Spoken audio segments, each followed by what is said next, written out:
Well, good morning from Cumberland Mountain State Park, located here in Middle East Tennessee, just south of Crossville, Tennessee. The Lord gave me a beautiful morning and a great day yesterday and night camping here. And I want to take you along, show you everything that I did and show you all the cool stuff to do, all the cool nature stuff to see. And hopefully this will help you make a decision if you want to come and visit this great park for you and your family. It is quiet, it's charming, and it's awesome. So let's go.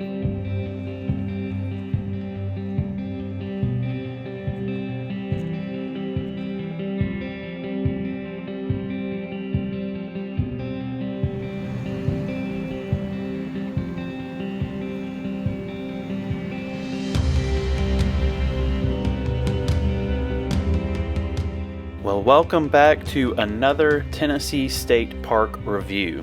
I have no idea why this is called Cumberland Mountain State Park because there is absolutely no mountain anywhere near the park.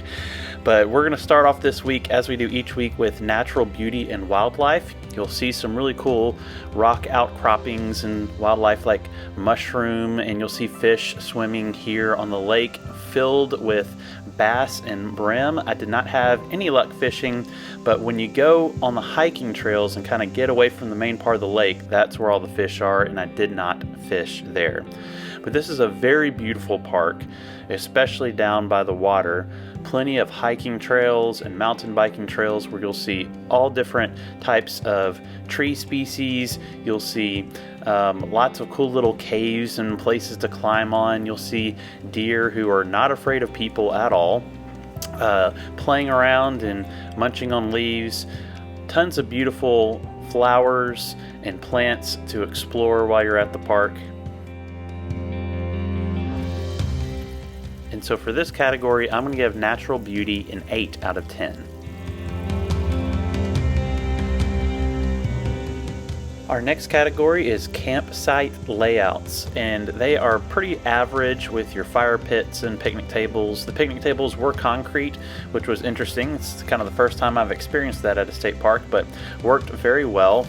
And things were pretty well laid out. You have all your normal hookups. Additionally, they have cabins that you can rent, and they have backcountry camping there as well. So lots of options to explore while you're at the park. And so for campsite layout, I'm going to give this category a 7 out of 10.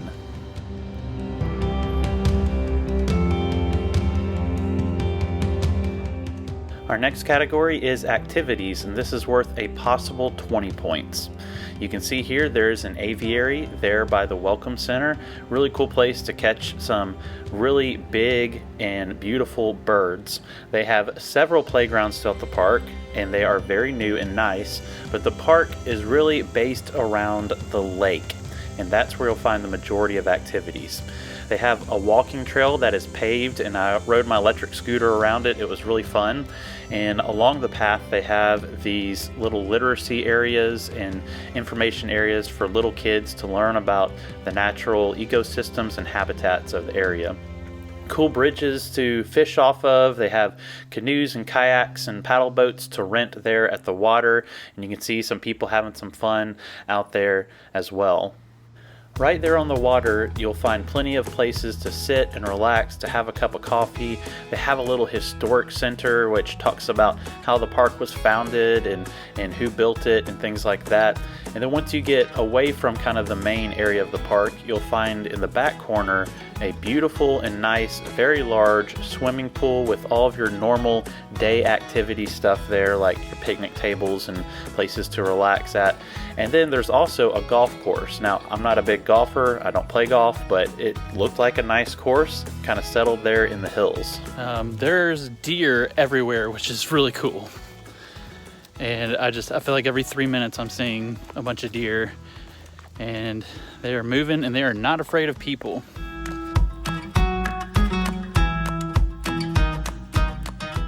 So for this category, I'm going to give activities a 17 out of 20.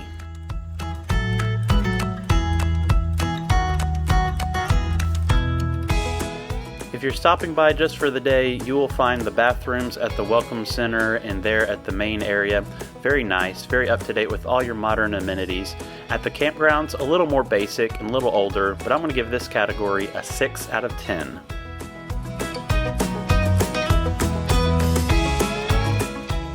Riding around on the electric scooter at the park was very easy, and you're pretty close to town, including Interstate 40, so very drivable. I'm going to give it an 8 out of 10. Next is staff. They were incredible, from park rangers to the host to the lady at the restaurant who stayed late just for me to eat, so I'm going to give staff a 9 out of 10. Next is nearby amenities. Now, anything you could possibly want for camping and visiting a state park is there on site, but you're also just 5 minutes away from town, which has everything you would need as well. So there is the camp store by the campgrounds. There is the welcome center, which has all of your normal stickers and drinks and souvenirs.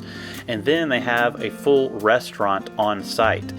And the lady stayed late just for me to use it, and so I really appreciate that. And it's right there overlooking the water, and they have like a catfish buffet with all of your country cooking and eating. And so this category gets a perfect score for the first time ever of 10 out of 10 for nearby amenities.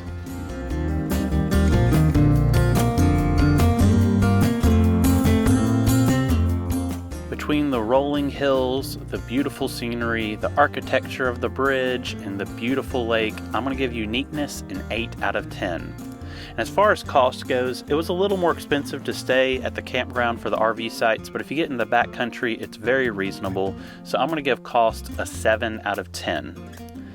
You put it all together, and Cumberland Mountain State Park gets a grand total of 80 out of 100.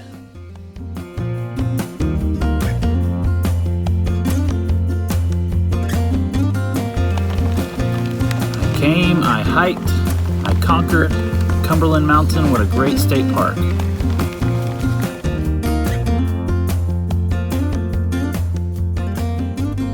Hey, thank you so much for watching today's video. If you want to see more about this Tennessee State Park, then click on the link that's popping up right now for my deep dive, where I go into a lot more about all that the park has to offer.